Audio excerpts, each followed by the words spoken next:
Hola chicos, ¿cómo están? Espero que ya hayan vuelto del receso, que ya hayan ido a cargar un poquito más de pila. Vamos con la última clase del día de hoy y la materia va a ser historia. Vamos a empezar con el primer tema de historia. Así que empezamos con la clase.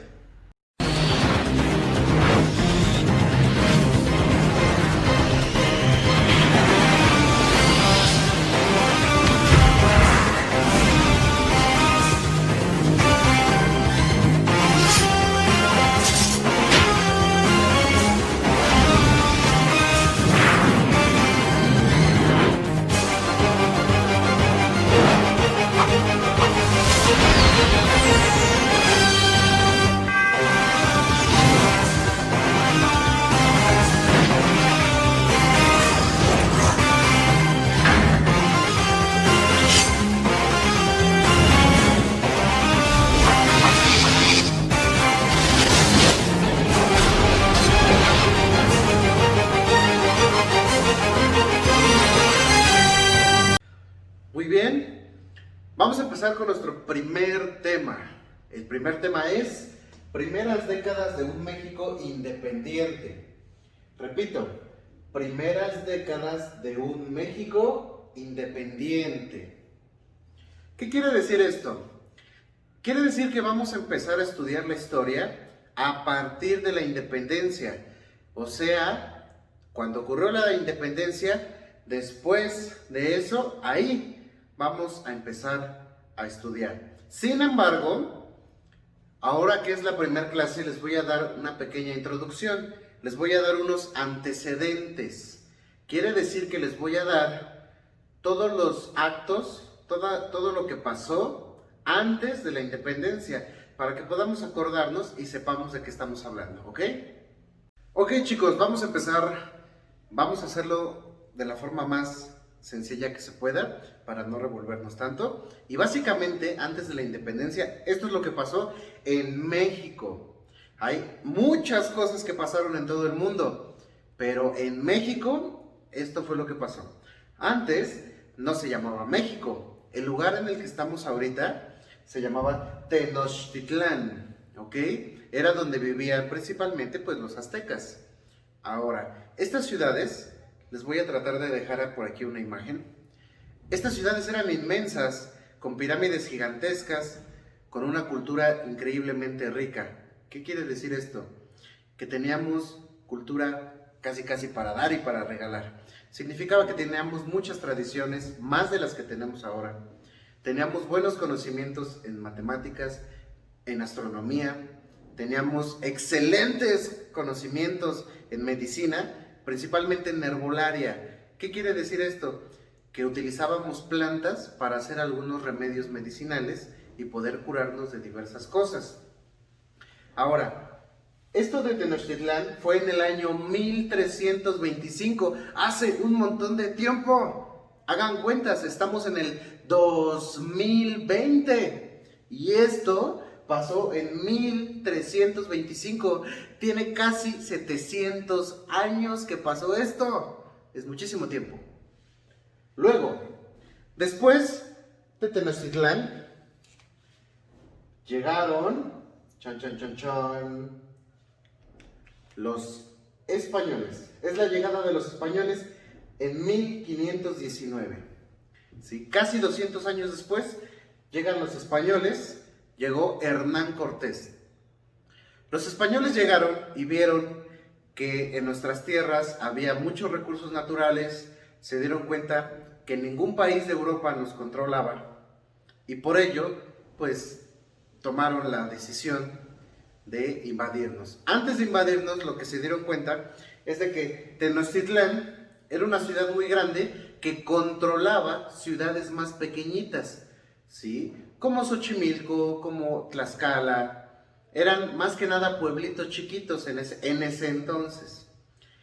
Los controlaban, pero los controlaban de una manera muy fea. Los tenían sometidos. ¿Qué quiere decir esto? Que ellos llegaban a las ciudades más pequeñas y les decían: necesito que me des un tributo, o sea, necesito que me des dinero, que en ese tiempo la moneda era el cacao, o que me des gente para que me ayuden a construir mi ciudad, o sea, esclavos, o algún tipo de recurso. Y si no, Entonces les pegaban, o los mataban, o se los llevaban como esclavos para poder tirarlos de las pirámides. Los trataban muy mal, entonces esos pueblitos chiquitos estaban muy enojados. Cuando llegó Hernán Cortés con los españoles, Hernán Cortés era muy listo y se dio cuenta que todos los pueblitos alrededor de Tenochtitlán estaban súper furiosos con ellos, con los aztecas. Entonces Hernán Cortés hizo una alianza, se hizo aliado de todos esos pueblitos y llegamos entonces a la caída de Tenochtitlán en 1521. ¿Qué es la caída de Tenochtitlán? Bueno, los españoles, unidos con algunos pueblitos como los de Xochimilco, los de Tlaxcala y algunos otros pueblitos, se pelearon con los aztecas y los aztecas perdieron. El último gobernante de los aztecas, Moctezuma, murió en una noche triste, así se le llamó a esa noche. Fue digámoslo así, fue un acontecimiento muy importante porque el último gobernante de los aztecas murió. Eso pasó en la caída de Tenochtitlán. Después de eso, surge en la Nueva España, surgimiento de la Nueva España. Esto fue en 1535. ¿Qué es la Nueva España? Bueno, si ustedes están poniendo atención, las personas que vinieron hace muchísimos años a conquistar a los aztecas son los españoles. Los españoles vienen de España. España conquistó todas nuestras tierras para poder tener mayor poder, mayor recursos, etcétera, etcétera.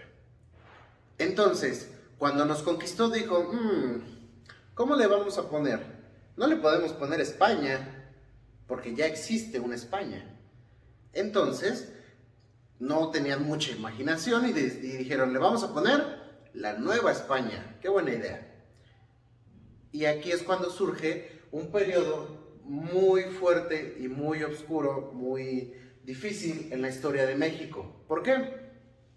Como los que ganaron la guerra contra los aztecas eran españoles, ellos eran los que controlaban absolutamente todo.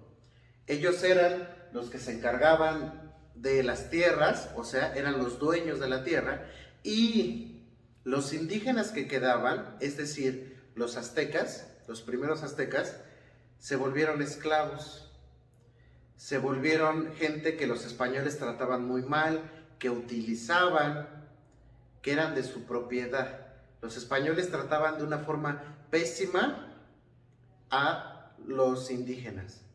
Y esto duró muchísimos años, duró casi 300 años.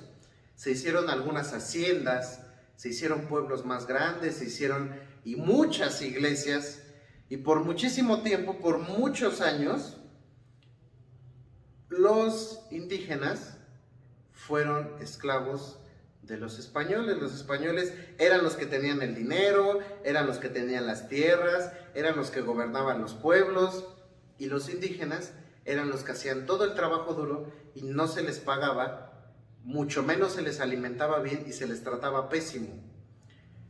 Como todos los indígenas estaban hartos ya de cómo fueron tratados, entonces llegamos al último punto, a la independencia de México. Independizarte quiere decir que ya no dependes de alguien más. Por ejemplo, ustedes son dependientes de sus papás y en muchos años ustedes se van a independizar de sus papás. Quiere decir que cuando sean adultos ya no van a depender de su papá o de su mamá. Bueno, pues los indígenas ya estaban hartos de depender de España, de todos los españoles, y se juntaron todos, y un cura llamado Miguel Hidalgo, si ustedes se acuerdan, es el que da el grito de Dolores. Cuando da el grito de Dolores, empieza la guerra de independencia. Se hizo una guerra porque los mexicanos, o sea, los descendientes de los aztecas, ya no queríamos a los españoles. Pero los españoles no se iban a ir tan fácilmente. Los españoles no querían dejar las tierras ni todo el poder que tenían aquí. Así que comenzó una guerra, la cual ganamos en 1820. Bueno, de hecho fue en 1821. 11 años duró la guerra. Empezó en 1810, se los voy a escribir aquí, y terminó en 1821. Después de esa gran guerra, entonces México pasa a ser independiente. A España le decimos fúchilas y nos quedamos nosotros con las tierras.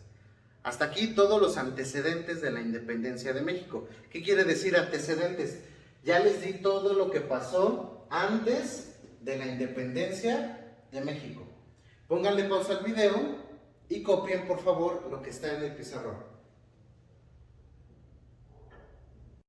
Muy bien, chicos, si ya copiaron todo lo que había en el pizarrón, la actividad de historia es: abajo de cada uno de estos acontecimientos necesito que ustedes me hagan un dibujo que represente ese acontecimiento. Por ejemplo, aquí en Tenochtitlán pueden dibujar la ciudad. Recuerden que les he ido dejando imágenes de cada acontecimiento. Pueden utilizar esas imágenes o ustedes hacer sus propios dibujos en base a lo que han entendido de la historia. En la llegada de los españoles pueden dibujar a los españoles llegando. En la caída de Tenochtitlán pueden dibujar a los aztecas peleando contra los españoles. En el surgimiento de la Nueva España pueden dibujar cuando los españoles ganaron, o pueden dibujar cuando comenzaron las iglesias, etcétera, etcétera. Y en la independencia de México pueden dibujar al cura Miguel Hidalgo, o pueden dibujar la guerra de independencia. Hay muchas opciones que pueden utilizar. Hasta aquí la clase de historia. Espero les haya gustado mucho. Les mando un abrazo. No olviden cuidar su letra, no olviden cuidar sus trabajos, ponerle fecha, y yo les mando todo mi cariño. Espero que se encuentren muy bien, que se estén lavando sus manos continuamente, que si es que están saliendo a la calle, usen cubrebocas, por favor. Háganlo por ustedes y por las personas que quieren, para que ni ustedes se enfermen y no contagien a nadie más. Cuídense mucho. Hasta aquí las actividades del día de hoy y nos vemos el día de mañana. Adiós.